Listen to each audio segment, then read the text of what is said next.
a Deus. Amém?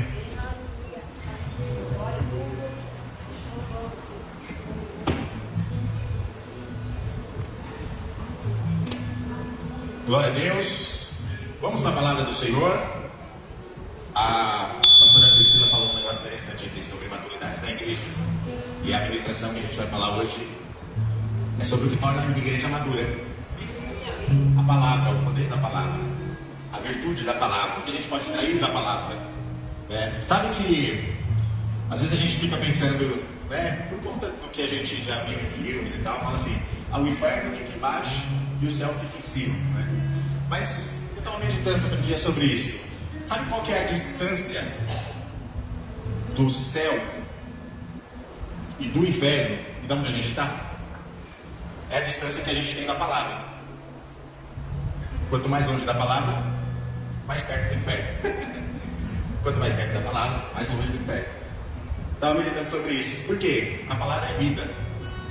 E a gente vai olhar aqui o poder da palavra agindo em muitas vidas, gerando vidas e ressuscitando mortos. Vamos começar em Romanos capítulo 10, verso 17. Tem um versículo que geralmente a gente repete errado. Romanos capítulo 10, verso 17.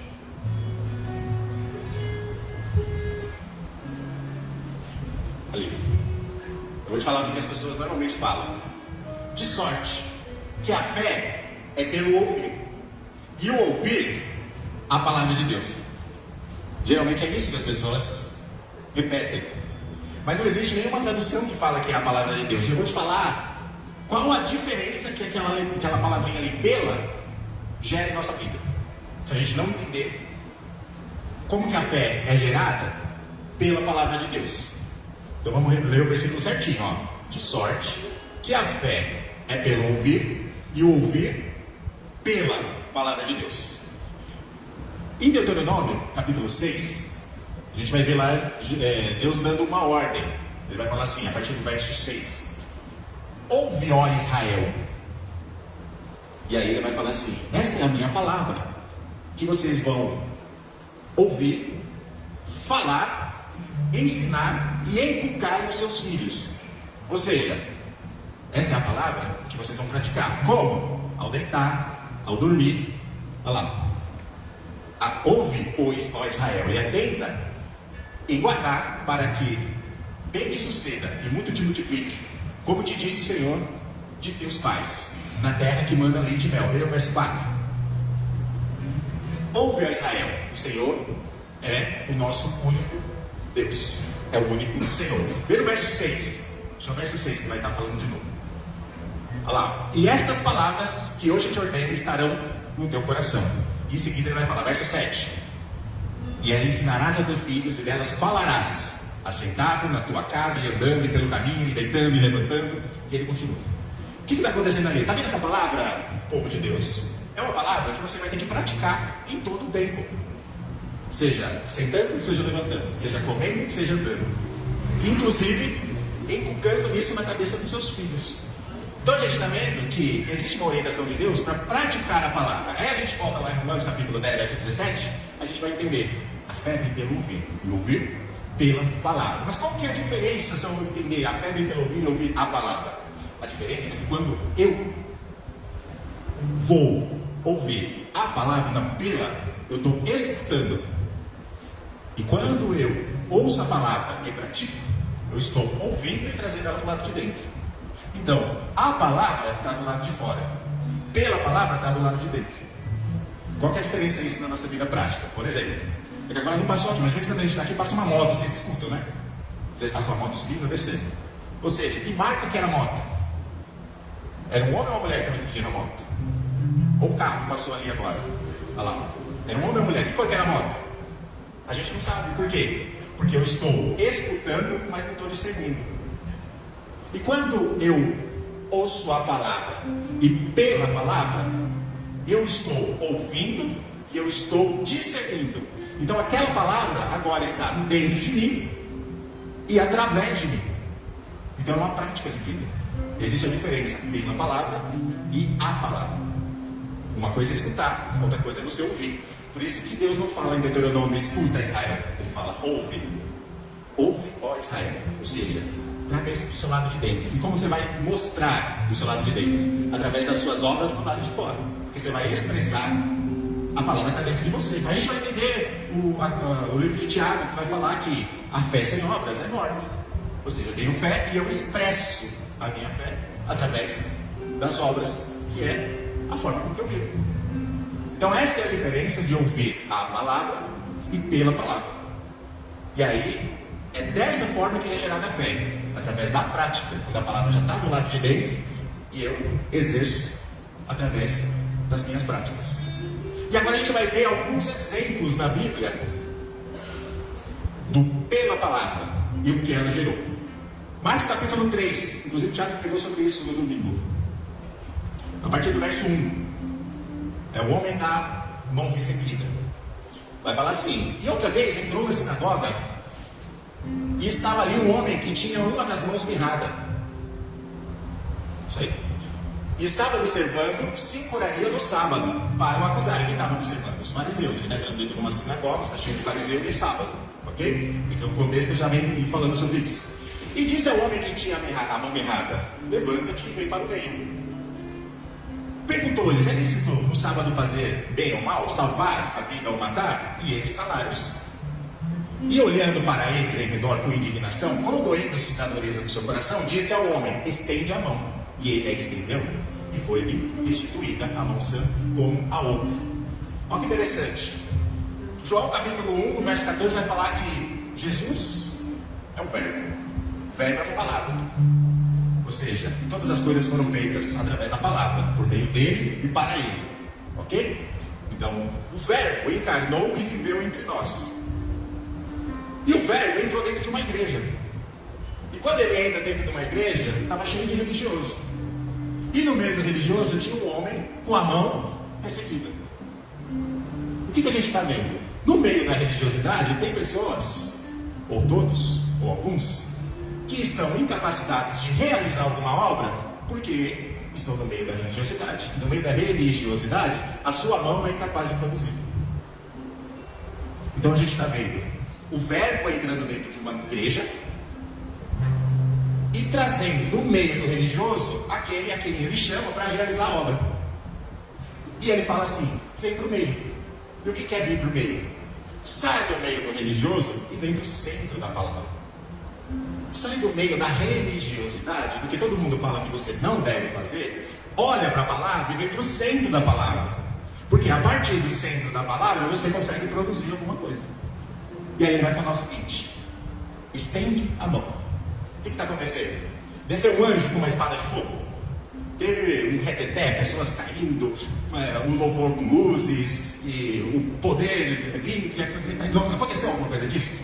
Não, Jesus chegou e falou assim: estende a mão.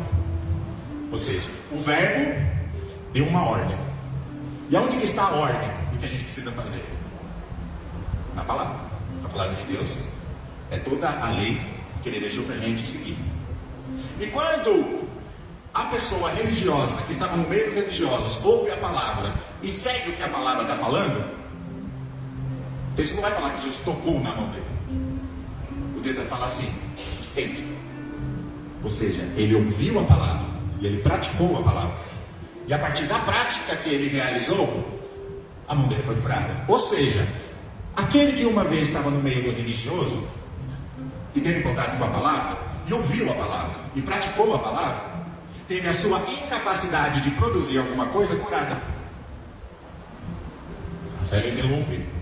E ouvir pela palavra, pela prática da palavra.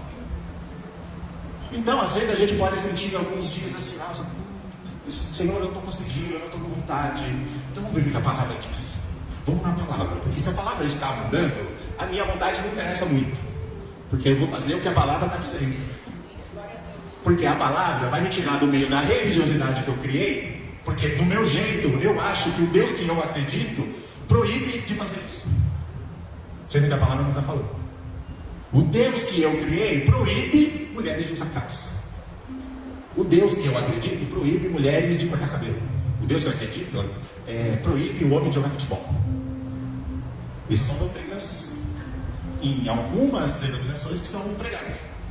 Porque eles acreditam, através do Deus que eles criaram, que aquele é o jeito certo de viver a religião que eles acham mais cômodo viver. Só que Jesus fala, sai do meio da religiosidade e vem para o centro da palavra. E a partir do centro da palavra, obedece o que a palavra está falando. Porque a sua incapacidade de produzir vai ser curada. E a gente vai ver, falando de igreja madura, que a pastora falou agora há pouco, alguns capítulos depois, e você vai ver que a partir do capítulo 3, Jesus só está tratando esse tema. Produção, pessoas no trabalho. Você vai ver ele chamando os discípulos, e aí vai ser em certo momento ele vai dizer, pega o barco, capítulo 4, vamos para o outro lado. Ele vai lá para o outro lado dos Gadarenos. Ou seja, a palavra te coloca em movimento, mas não vai te dizer qual o resultado que ele quer gerar. Ela quer só que você obedeça. A palavra fala, vamos para o outro lado. Lá eu tenho uma obra para fazer. E a ideia de outro lado aqui é que a palavra, ela vai uma hora te colocar numa coisa, outra hora ela vai tirar dessa coisa, vai fazer você fazer outra coisa. Uma hora você vai visitar no hospital, outra você vai visitar na casa. Uma hora você vai visitar uma pessoa que não está aqui, outra hora você vai pregar. Uma hora você está pregando, a outra hora você está servindo. Ou seja, a palavra gera movimento. A gente vai ver isso no capítulo 5, verso 31, depois que ele expulsa os demônios, ele fala assim, vamos voltar para o outro lado. De novo, a palavra dando uma ordem. Vamos voltar. Vamos para lá. Vamos para cá. A gente não pode tentar adivinhar qual o resultado que a palavra quer gerar. A gente só tem que obedecer a palavra. Porque senão não é fé. Se eu sei qual é o resultado que ela vai gerar, então eu vou querer controlar para gerar o melhor resultado, para que os outros vejam, através da religião que eu estou criando, quão crente bom eu sou. Porque agora eu estou curando. Porque agora eu estou fazendo. Agora eu estou controlando o resultado da palavra que antes estava me mandando fazer uma coisa. Então, se eu soubesse o resultado, eu ia querer controlar o resultado para parecer que o resultado era bom demais para mostrar o quão crente bom eu sou espiritual. Então, por que é pela fé? Porque a gente só vai. O que a palavra vai gerar, aí é o resultado dela. Deus só quer que a gente obedeça. E aí, quando ele vai lá, a partir do verso 5, capítulo 5, verso 31, ele fala assim, vamos voltar lá para o outro lado. Quando ele chega do outro lado, vem o Jairo, o supremo lá da sinagoga.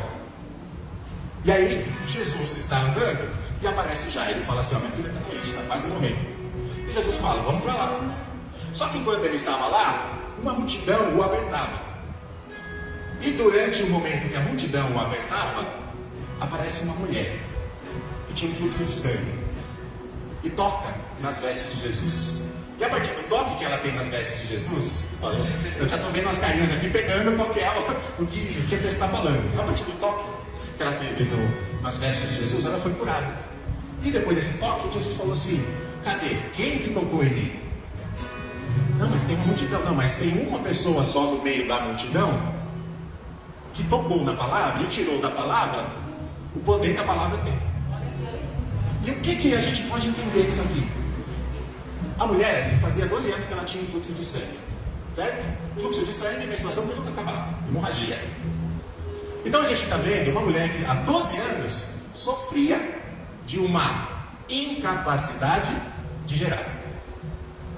Quando a gente olha Efésios, capítulo 4, a gente vai ver o apóstolo Paulo falando assim, maridos, ame as suas esposas como Cristo amou a igreja. Então ele faz um paralelo entre mulher e marido, e Cristo e a igreja.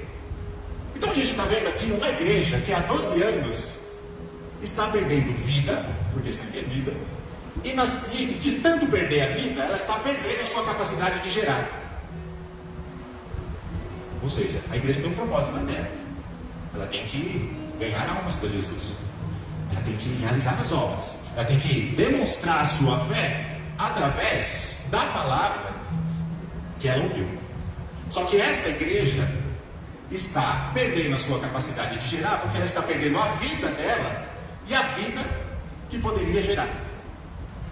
Porque uma pessoa, mulher, como nós entendemos, se ela está nesses dias que está com a sua menstruação, ela não pode gerar nada nesse momento. Porque passou o período, não gerou, acontece. E a gente está vendo uma mulher há 12 anos desse jeito. A gente está vendo uma igreja perdendo a sua vida e a sua capacidade de gerar. Mas no meio disso, na sua incapacidade de gerar, vai ter algo interessante sendo dito. Ela gastou tudo para tentar recuperar a vida que ela estava perdendo. E quando a gente olha em gastar tudo, a gente está vendo uma igreja que há 12 anos estava perdendo a sua capacidade de gerar, mas na sua capacidade de não gerar, sua incapacidade de gerar, estava gastando tudo que ela tinha para fazer um culto mais bonito, umas paredes pretas, com luzes e um louvor de cantores contratados e não consagrados, para poder atrair gente, porque ela não tinha capacidade de gerar. Será que é o tipo de igreja que a gente vê hoje? É que a gente fala de igreja, a gente olha só aqui, né? Quando fala de igreja, é a igreja de Cristo, tá? Aqui é só um templo onde parte do corpo está reunido. Igreja de Cristo é uma só. Então a gente vê essa característica de igreja que, por não conseguir gerar através da palavra, ela cria os seus eventos, gastando tudo que tem para poder atrair pessoas, na tentativa de gerar, sendo que ela não tem mais capacidade nenhuma de gerar. Então a gente está vendo uma mulher com fluxo de sangue há 12 anos. E quando ela fala, quando o texto fala assim, 12 anos, quer dizer que acabou o período dela. E agora vai entrar o governo de Deus. Peraí, de onde tirou o governo de Deus? Quando a gente olha para o Velho Testamento, a gente vai ver 12 tribos que Deus governa. Quando a gente olha para o Novo Testamento, a gente vai ver 12 apóstolos. Para quê? Para pregar o reino, que é o governo de Deus.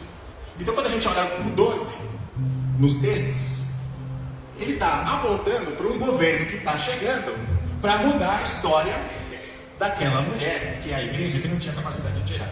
Então quando deu 12 anos, chegou o tempo do governo de Deus.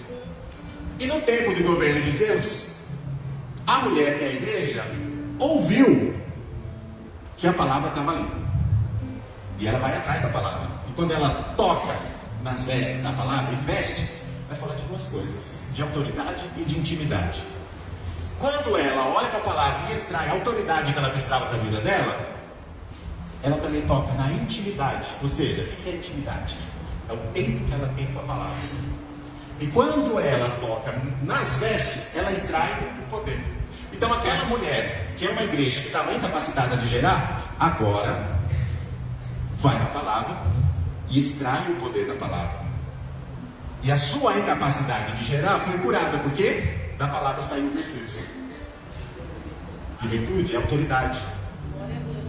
Agora, a mulher, ela tem autoridade para não mais depender dos seus recursos, mas sim da virtude que ela está extraindo da palavra a partir do toque. E quando a gente olha, quando ela vai tocar, ela é a única que extrai, porque o texto vai falar assim: uma multidão apertava, uma multidão espremia Jesus. Jesus fala: não, mas teve uma pessoa no meio da multidão que conseguiu extrair o poder da palavra.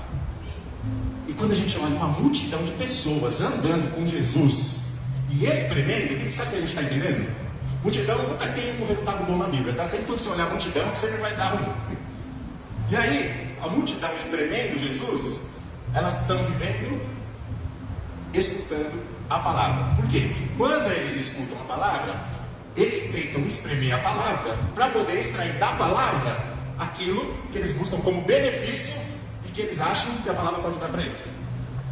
Então, uma multidão que está espremendo a palavra são pessoas que estão utilizando a palavra para obter seus benefícios e não extrair a virtude.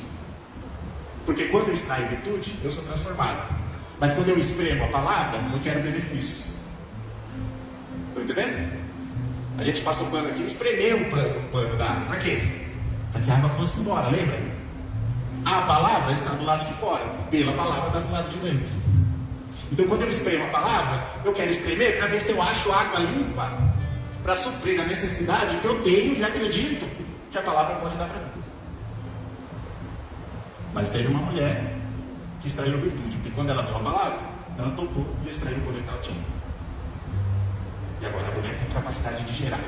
A igreja, que tem a palavra como centro, ela tem capacidade de gerar. Só que tem o Jairo. Onde que ele entra nessa história? Um pai que vai até a palavra porque a sua filha está morrendo. Então o que a gente está olhando aqui? Uma igreja que em algum momento da sua vida adquiriu um problema e começou a ter a incapacidade de produzir. Mas agora a gente está vendo uma geração que está vindo, estão entendendo? Que por não ter a palavra, e a palavra foi negligenciada para ela, está morrendo. Só que existe um pai, e quando fala de pai, são os responsáveis pela geração. Quem são os responsáveis? Nós somos os responsáveis pela geração que está vindo, de ensinar a palavra. O que falava Deuteronômio? Ensina os teus filhos. Então, um pai responsável entende que é da palavra que ele pode tirar o poder que vai salvar a geração que está se perdendo. E aí ele vai até a palavra e fala assim: palavra, entra na minha casa. Isso pode ser no micro, casa, família, mas pode ser no macro, casa. Nós estamos reunidos, a casa está preparada. Não é assim, louvor? Eu acho que é isso, né? Então, um pai responsável são os crentes que entendem que a palavra tem poder suficiente para salvar uma geração que está se perdendo, porque a palavra está sendo negligenciada para ela. E aí, ele vai até a palavra e fala: eu creio que da palavra pode sair virtude para salvar uma geração que está morrendo lá na minha casa. E Jesus fala: eu vou lá. Por quê? Porque quando a igreja já é madura, ela sabe tocar na palavra. Mas quando ela ainda é imatura, que ela está crescendo, está sendo gerado, é a geração que está vindo, ela precisa do auxílio dos responsáveis para que a palavra seja apresentada para ela. E aí, quando a palavra entra na casa, Jesus fala assim: ela não morreu. A geração não morreu. Ela só está dormindo, porque ela ainda não está ouvindo. Então, eu vou lá e vou fazer com que ela ouça. Eu já vejo Jesus falando e ela ouvir. E aí, nesse momento, existem pessoas que estão dentro da casa e dão risada de Jesus, porque viram e não creram que a palavra poderia ter poder para salvar a geração que estava se perdendo. O que Jesus faz? Tira. Então, se nós não cremos no poder que a palavra tem para poder salvar tanto a igreja quanto a geração, Jesus tira. E aí a gente vai ver isso lá no Apocalipse, quando ele vai falar com a primeira igreja de Éfeso, capítulo 2, verso 1. Volte aonde vocês caíram. Volte ao primeiro amor. Porque vocês se preocuparam tanto com outras coisas, mas esqueceram o principal, o amor. Então aqueles crentes que estavam dentro da casa do responsável da geração, que riram, Jesus tirou. E ele vai falar exatamente isso para Éfeso: volta, senão eu vou tirar o seu candelabro do meio. Capítulo 2, verso 1 de Apocalipse. Verso 1, 2 e 3. Você vai ver ele falando isso lá. Se você não voltar ao princípio, ao primeiro amor, eu vou tirar você do meio. E é o que ele faz exatamente dentro da casa, quando ele entra para salvar uma geração que está morrendo. Quando viram do poder que a palavra tem, Jesus tirou porque eles não creram. Sabe quem são esses crentes? São aqueles crentes que acreditam em Deus. Aí você fala assim: não, mas eu acredito, mas vou te explicar o que é acredito. Acredito é acrédito. Acrédito é assim: eu só creio em Deus porque agora que eu creio, eu tenho um crédito para Ele me dar aquilo que eu preciso que Ele me dê. Mas o cristão, ele acredita tanto na palavra, que a palavra está tanto do lado direito dele, que ele não tem dúvidas do poder que a palavra tem para poder gerar alguma coisa. E ele não tem crédito com Deus no sentido de que agora eu posso exigir o que eu quero. Não, ele vive conforme o que a palavra diz. Para onde eu vou, palavra? Para onde eu paro, palavra? O que eu prego, palavra? O que eu oro, palavra? É assim. E aí Jesus tira esses caras do meio e fala assim: agora vamos entrar o pai, a mãe e Pedro, Tiago e João. Só esses. O apóstolo Paulo vai chamar Pedro, Tiago e João de colunas da igreja. Então, a gente está vendo uma geração sendo salva pela palavra, porque o responsável levou a palavra até a geração e o fundamento sustentou. Entende? As colunas, ou seja, dentro de uma casa precisa ter as colunas de sustentação da palavra, pessoas que pregam a palavra e pessoas responsáveis que identificam os problemas que precisam ser tratados através da palavra. Então são os pais que são responsáveis e as colunas que sustentam. todos se relacionando com a palavra. Amém? Então, para finalizar, o último verso, ele vai falar assim, ó: Talita cumi, que é traduzido, menino, a ti te digo. Menina, igreja, geração, a ti eu estou falando, então agora você ouve, vem, se movimente. Último verso, o mais importante para a gente encerrar, que já é a prática.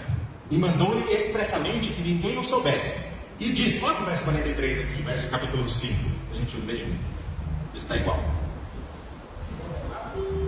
Capítulo 5 de Marcos. Capítulo 5 de Marcos, verso 43. Bom, eu vou ler aqui então. E mandou-lhe que expressamente que ninguém o soubesse. E disse que lhe dessem de comer. Quando a gente olha para a Bíblia, a gente vai ver Deus se relacionando sempre como comida. A árvore que não podia comer, mas a árvore que podia comer. A gente vai ver no deserto o povo sendo alimentado, tanto pelo maná, tanto pelas cordonices. A gente vai ver Jesus nascendo numa manjedoura, lugar onde os animais comiam. A gente vai ver Jesus na ceia, sentado, se apresentando como pão. O pão da vida. Por que a gente vê Deus sempre dando essa dica, né, pra gente? Porque aquele que nos alimenta é o nosso Pai. É Ele que provê o pão da vida. E Jesus fala assim: está vendo a igreja agora que está curada? Alimente com pão. O pão da vida. A própria palavra, o verbo. A palavra sendo pregada. Se não tiver palavra, a geração morre. Se não tiver palavra, a igreja fica doente. Mas quando tem palavra, tem virtude, tem vida. Mas existe um movimento que precisa estar acontecendo. Alimente a menina. Continue alimentando. Continue dando palavra. Não adianta fazer coisas grandiosas na tentativa de fazer. Não é criticar eventos, é o propósito a qual isso é feito. Vamos fazer para atrair. Não. Vamos fazer para pregar. É esse o propósito. Amém? Vamos orar? Pastor Ismael, para a gente finalizar, vocês vão cantar louvor? Vai cantar? O pastor Ismael vai fazer uma oração para a gente encerrar, mas se quiser cantar um louvor, não tinha nada programado, amém? Deus abençoe, fique com a palavra do lado de dentro e pratique, amém? Deus abençoe.